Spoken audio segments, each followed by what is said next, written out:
Good evening. I'm your host, Dan Stafford, with Midwestern Geek in Cali videocast.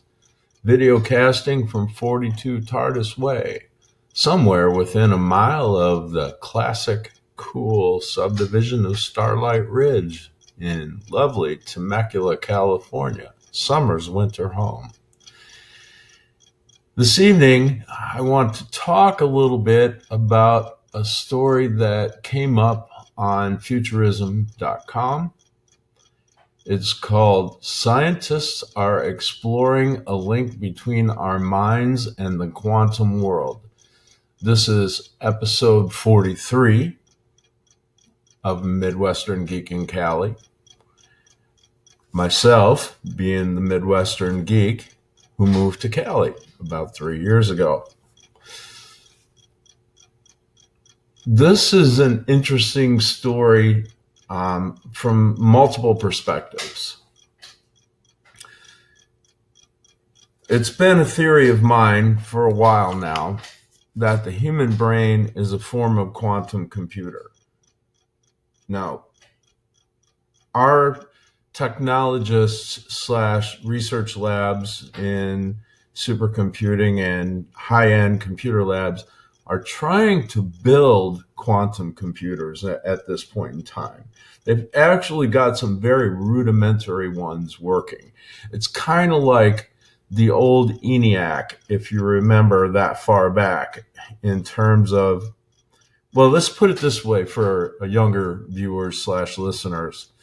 ENIAC was a very simple computer that was probably not much more capable than a pocket calculator, and it took up most of one floor of a whole building, and it was made with old school vacuum tubes. And Google vacuum tubes sometime because they're kind of cool. They glow. But the technology was very early, very undeveloped, and barely could do much of anything. It's really in the testing phases and not really practical to use right now at the current state of man-made quantum computers. But the human brain, it's suspected, may be operating. Consciousness may be a result of quantum effects. Now, that you may say, okay, hocus pocus, that's a little out there, woo-woo. Not so fast, okay? There have been experiments in the lab, and I have links here. So www.midwesterngeekincali.com, episode 43.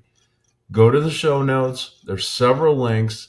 This has been confirmed as far back as 1998 in the lab, that the act of observing a particle in motion and trying to measure its motion, its rate of travel, its speed, or its position affects the ability. You can't measure both. And the act of observing a particle, at least on very small scales, as far as we can tell in labs, actually has effects on the particle itself. So, that given, this is not, anything out the realm of normal science. Quantum physicists and laboratory research has borne that out, at least at the subatomic scale. So how do we know that it doesn't happen at a much larger scale? That the human brain isn't capable of creating quantum probability waves that can actually impact the universe around us. The theories on this can run pretty deep, but I'm going to submit a couple of things to you here on this. Number one, in order to really impact the universe on a larger scale from interaction with the quantum intelligence field of the universe. That's my way of putting it. I would think would take focused meditation and visualization over the long term, along with strong emotional content. You'd need to use all the brain's faculties together in one cohesive force. In order to be effective at this, in order to be really good at this, I would think that a person would have to be, 1, well rested, 2, very focused and very practiced meditationalist, and 3, probably good nutrition, good health, all the above. Because if you fall asleep during meditation, ain't gonna get too far. If you're constantly distracted during meditation, ain't gonna get too far. And if your health's an issue, that's going to be a distraction when you're trying to meditate, visualize, and focus and remain concentrated on the desired outcome and bring your emotions into play to back it up. So the person in the modern era who could actually do this and would know to do this and could do it is probably a fairly rare bird. Because how many people in the modern era are well rested, well trained and good at meditation, and very healthy and well fed? And I don't mean fattened up well fed. I mean good nutrition, healthy, well fed. Rare bird, very rare bird in this day and age. And I myself, I'm up here late at night. It takes a lot of coffee for me to be able to be on one of these without doing the Y word in the video. I don't even want to say it because I'll probably start doing it then. So I'm drinking some black coffee here to kind of tamp that down, which isn't really good for meditation. And focused attention. In the age of the internet. Difficult one there. We're so used to flip into something else after every 2, 3, 4, 5 seconds. We're lucky if we spend a minute on one thing, really, in this day and age. Life just isn't like that in the first world anymore. Now, I remember it being like that when I was a child. I remember being able to read a book for hours on end without being distracted. I try it now, it's tough. My mind is trained to pop onto something else, pop onto something else, pop onto something else. TV was kind of that way. You'd get 10, 15 minutes and then the commercials would pop. The internet, it's like, boop, ba-da-da, boop, boop, ba-da-da.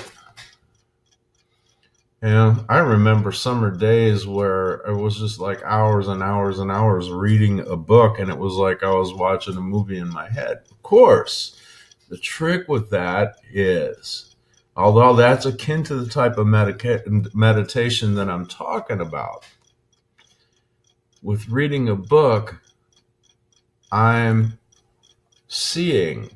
I'm really reading a book for me was like watching a movie back then. Still kind of is if I can really get into a good book. I mean, my brain just does that with reading. It's like I see it. I visualize everything. But I'm visualizing someone else's vision. There's less of an emotional connection involved because it's not my wants, needs, desires. It's not my vision. It's an enjoyable, pleasant vision. It's fun. It might be a little scary once in a while, maybe, depending on what the story is. Some things might touch you emotionally, but rarely is it the kind of thing that you would really focus on with deep, full emotions because it's something you need, want, or desire. So reading a book in the old school days might be kind of close, but not really on target for this. I'd say do some research. Google up, YouTube, whatever. Take a look at the articles that I presented here for you in this episode and think about it. But if the mind is a quantum computer and it actually functions as part of the quantum intelligence field of the entire universe, a facet of it, if you will, then by its very nature, it has to be deeply interconnected with the quantum field that makes up the entire universe. And I'm probably going to do my next episode on maybe a little bit that kind of illustrates the how. I ran across a very interesting video on YouTube yesterday. I need to finish watching it first. When I was researching acoustic levitation. And it might bring some really cool stuff to play, but that's for another episode. Now, another thing, if you've made it this far in, I would like to put out a call for people to email me their stories. Email your stories to MidwesternGeekInCali.com. We'll make it kind of like Art Bell when he had callers come in. If I get a really good story for you that I think suits the content of the blog and really deserves to be on here, I will read out the story on one of the videos or on one of the audios, depending on how I do the show that given evening. And then I will respond to it. Feel free to insert links and research that you've done on your own. But if you got a story that you think would be good for this, send it. And if I agree with you, I'll read it out loud here on the show. You can email me by going to www.midwesterngeekincali.com. When you land on the blog, go to the right sidebar, and there's a picture with the show logo, and it says right under that picture, click the picture to email the show. And there you go. You'll be able to send an email over, and hopefully I'll get some good material. And maybe I'll find out how many people are actually watching this. But in honor of the great Art Bell, the show must go on. And on that note, I'm going to call it a night and say happy Vulcan fingers to you from the Agent of 42. Live long and prosper. Thank you for listening and watching. And think about it, because while the truth may be out there, the truth can also be kind of out there. And you got to love it. Good night.